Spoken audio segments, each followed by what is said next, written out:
Pada suatu hari Rasulullah SAW ditemui oleh malaikat Jibril.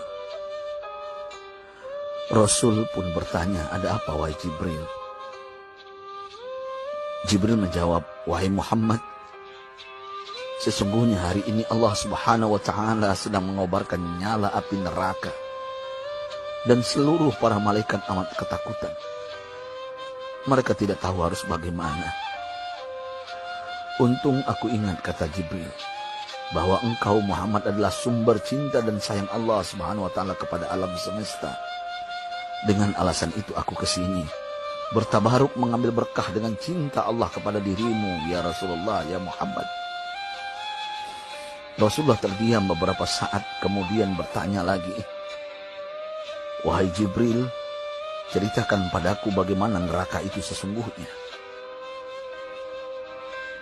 Jibril menjawab, wahai Muhammad, neraka itu bagaikan lubang-lubang yang terdiri dari 7 tingkat. Jarak antara satu lubang dengan yang lain ialah perjalanan 70 tahun. Lubang paling bawah adalah lubang yang paling panas. Nabi SAW meneruskan pertanyaannya, lalu siapakah penghuni lubang-lubang neraka itu, wahai Jibril? Sampaikan kepadaku, Jibril. Jibril menjawab, lubang yang paling bawah diciptakan untuk orang-orang munafik. Lubang yang berikutnya untuk penyembah berhala, lalu untuk penyembah bintang dan matahari. Jibril terus menerangkan penghuni tingkatan neraka hingga lubang yang kelima, tempat umat Yahudi, dan yang keenam dihuni oleh umat Nasrani. Setelah menjelaskan penghuni 6 tingkatan neraka, Jibril diam cukup lama. Rasulullah SAW penasaran dan bertanya kepada Jibril, wahai Jibril, siapakah penghuni neraka yang ke-7? Jibril diam saja tidak menjawab. Rasulullah SAW mengulangi pertanyaannya, tapi Jibril tetap diam. Rasulullah tambah penasaran dan mendesak Jibril agar dijawab pertanyaannya. Akhirnya Jibril pun berkata, umatmu wahai Muhammad, mereka itu para pelaku dosa besar di kalangan umatmu, yang dimana sampai mereka mati belum sempat bertaubat. Mendengar jawaban Jibril, Rasulullah langsung jatuh pingsan. Jibril merangkulnya dan meletakkan tubuh baginda di atas pangkuannya. Tak berapa lama Rasulullah SAW sadar dan langsung menangis bersimbah air mata dengan terisak-isak. Rasulullah mempertegas pertanyaannya, wahai Jibril, apakah benar ada di antara umatku yang masuk neraka? Jibril menjawab, benar wahai Muhammad, pelaku dosa besar di antara umatmu yang belum bertaubat. Setelah itu Rasulullah menghadap kiblat dan sujud kepada Allah dalam isak tangisnya. Sesekali dengan suara pelan beliau membisikkan kata-kata, ummati ya Rabb, ummati, ummati, ummati.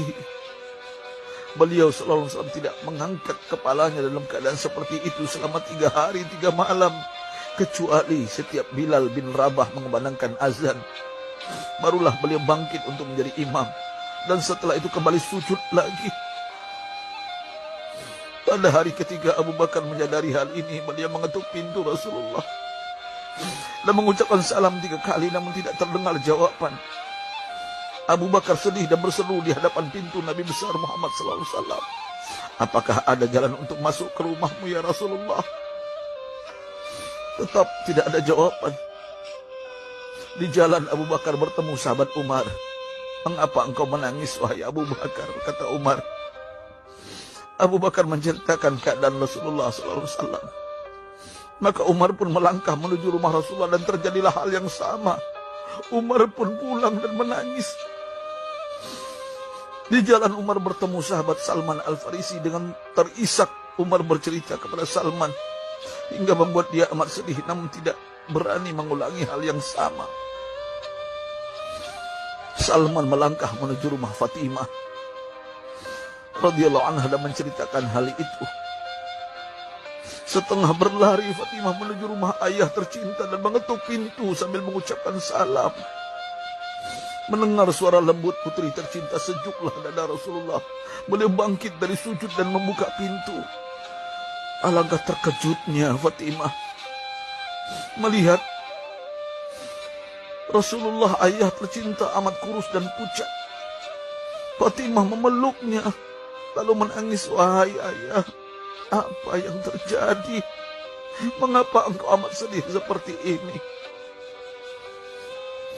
Rasulullah kembali menangis dan berkata dengan suara lirih, wahai Fatimah, belahan jiwaku, bagaimana mungkin aku tidak sedih sedangkan Jibril mengatakan akan ada kelak umatku yang akan masuk neraka. Subhanallah, betapa besar cinta Rasulullah kepada kita umatnya. Sahabatku, Rasulullah mencintai kita. Antaman ma'aman ahbabta, engkau akan berkumpul dengan orang yang kau cintai. Mari kita mencintai baginda Nabi besar Muhammad SAW yang mencintai kita, umat yang tidak rela kita masuk neraka. Mari kita mencintai beliau dengan berselawat. Sahabatku, sampaikan, Rasul mengajarkan kepada kita, mandalla ala khairin falau mislu ajri fa'ilin. Siapa yang menunjukkan kepada kebaikan, maka dia akan mendapatkan pahala seperti orang yang mengerjakannya. Mudah-mudahan ini menjadi pahala jariah bagi kita.